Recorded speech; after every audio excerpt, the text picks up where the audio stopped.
Hey, this is Joanna, author of the book Moving On and Letting Go, A Guide to Loving Yourself Again.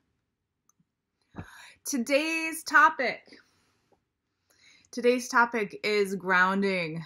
And if you are really intuitive and you love energy and you feel energy with other people, there is a chance that you are not a big fan of grounding. You like to feel high, you like to feel really good, you like to feel all the energies in the universe, and you like to be in that high energy. But what happens is when you're not grounded in your body, it's harder to manifest things. It's harder to feel safe. You get more instances of anxiety, of sadness, of loneliness. And that's what I want to talk to you about today, because um, the reason for all of these people that are freaking out with anxiety, with depression, with sadness, with like aches and pains in your body that you can't identify, it's usually because you are not in your body. And your body is trying to get a hold of you. Your body is trying to say, hey, please come back to me. Please come back. I need you here. And you're not here for me. And I need you. And so because the body, speaks to you in feelings, in a different way than maybe another person would speak to you, that's how it communicates. And so one of the reasons why people don't like to be grounded in their body, or they feel like, I don't like the feeling of what it feels like to be in my body. Here's the thing. Your body is your soulmate, is the perfect mate for your soul, is the reason you get to be here this lifetime. And so if it feels weird or yucky in your body, chances are what happened is a while ago, you had a traumatic event that happened. Part of your energy left your body and didn't come back in. And so your body still needs energy to run itself. And so it picked up on whatever energy was around it and just settled into your body. So when other people's energy settles into your body, we feel great for a minute. And this could also be a lover or a friend or just somebody that you came into contact with that boosted you up with their energy. But it only infuses you for a short period of time, and then it slowly stagnates in your energy field. And you're not able to access your own energy because of this energy's here. And it's kind of a cyclical cycle, because when you feel that energy from somebody and it feels really good, you want more and more and more of it, but it will never satisfy you fully. That's the thing. It's like getting a blood transfusion with the wrong kind of blood. It boosts you for a minute, but then it slowly congeals and it sits there. So when you have enough of that energy in your energy field, when you want to come back into your body, what happens is it feels yucky and gross, because it's like having somebody's like sweaty t-shirt in your like wearing somebody's sweaty t-shirt, and you're like, ugh, that feels gross. And it does, because it's not your energy. It's not that the energy is gross, like it's just because it's not yours. It's not your sweaty t-shirt.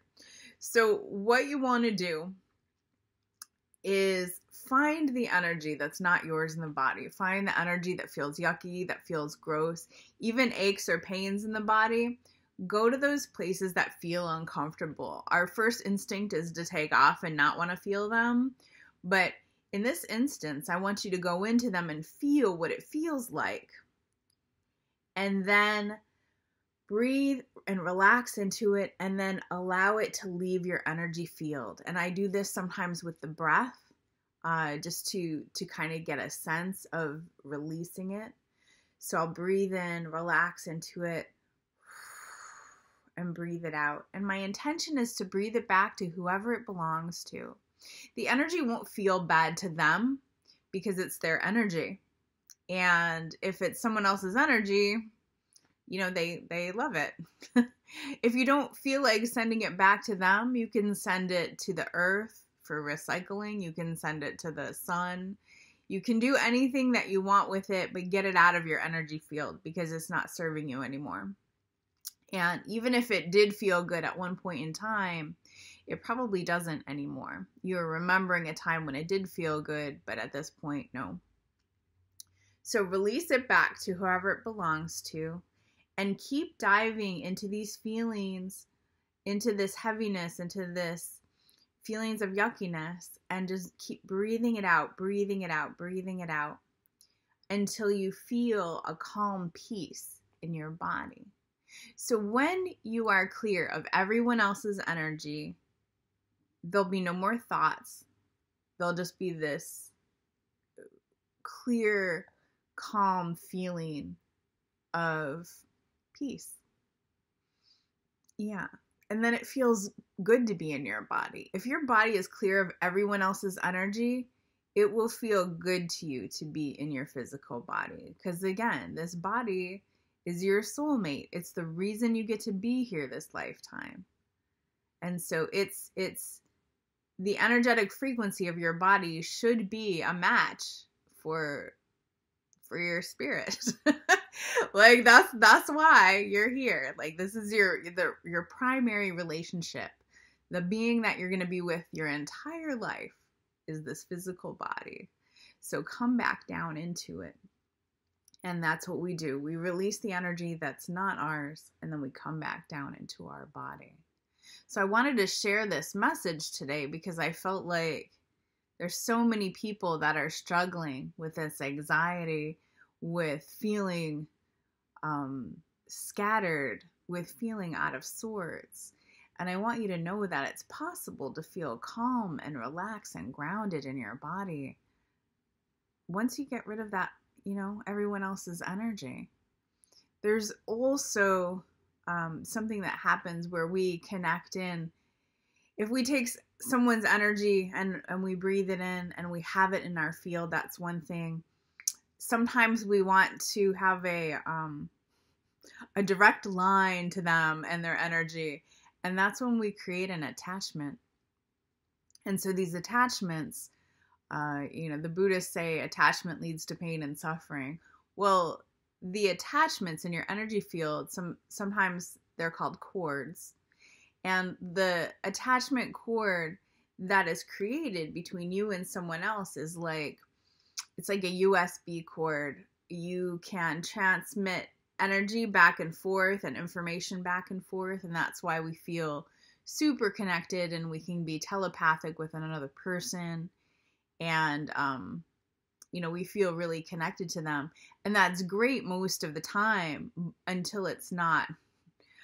Sometimes what happens when we create these cords is that we create a sense of ownership with this person. And it gets to a point where we get demanding of them. And this is stuff that I've noticed in the past with all these relationships that I've had, and I broke them down, is that the cord itself is kind of like this. What happens is we have this feeling of ownership, like you need to give me energy now because we are connected.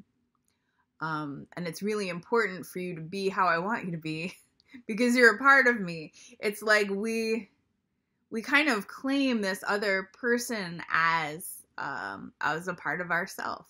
And that's why in relationships, people will be like, oh, well, they don't do this, this, and that, and they should, and I want them to do this, this, and that. It's when you take a step back from it, it's really it's illogical to try and make someone do what you want them to do because they have free will. They're living their life too. They get to live whatever life they want. But when we have that cord established with someone else, there becomes this thing like they need to live the life that I want them to live because that's what I decided. And this is the cord. This is the cord talking. Because once you unravel this cord with another person, what happens is there's no anxiousness, there's no neediness, there's no needing to get energy from them. There's no needing them to do a certain thing because you want them to do a certain thing. What happens is you just feel a sense of calm and of peace, and you can see that person as a person instead of this person that's ruining your life because they're not doing whatever you want them to do.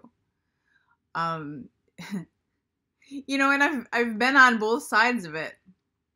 I've been on both sides of it where I wanted that person to do whatever I wanted them to do, and they wanted me to do whatever they wanted me to do. And so it's this attachment that creates this weird thing. That's not, I mean, it's not really logical, because once you unravel the cord, you can realize what's true. And what's true is your energy is for you, and their energy is for them, and their life is for them, and your life is for you. But we can't, the cords make us kind of crazy. And so if you feel this anxiousness about another person, if you feel this feeling of neediness or anxiousness, or I need to talk to them and they're not calling me back and I need them to call me back, or they're not texting me back, whatever, then it's time to look for that cord in your body. And once you find it, and it'll feel like a tightness in your body, you'll know it. You'll know it when you feel it. And sometimes people see it or just kind of get an inkling of where it's at.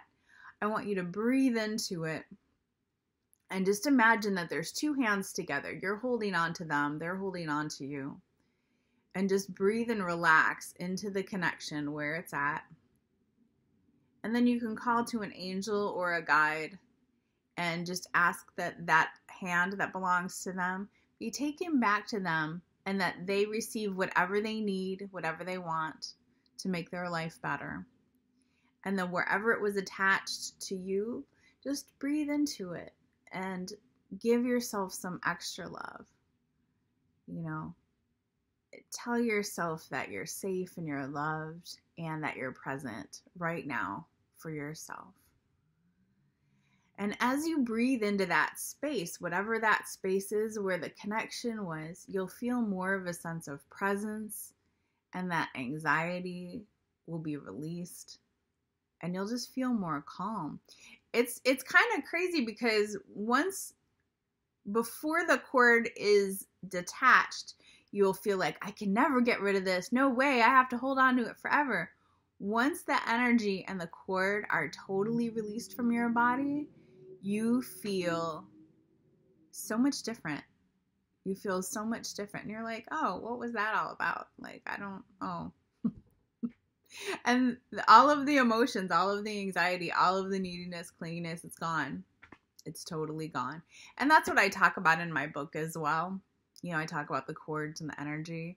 But I just wanted to jump on here and give you guys these tips, because it's been going through my head, and I've been getting a lot of messages about these kinds of connections. So I wanted to just share a few tips with you, and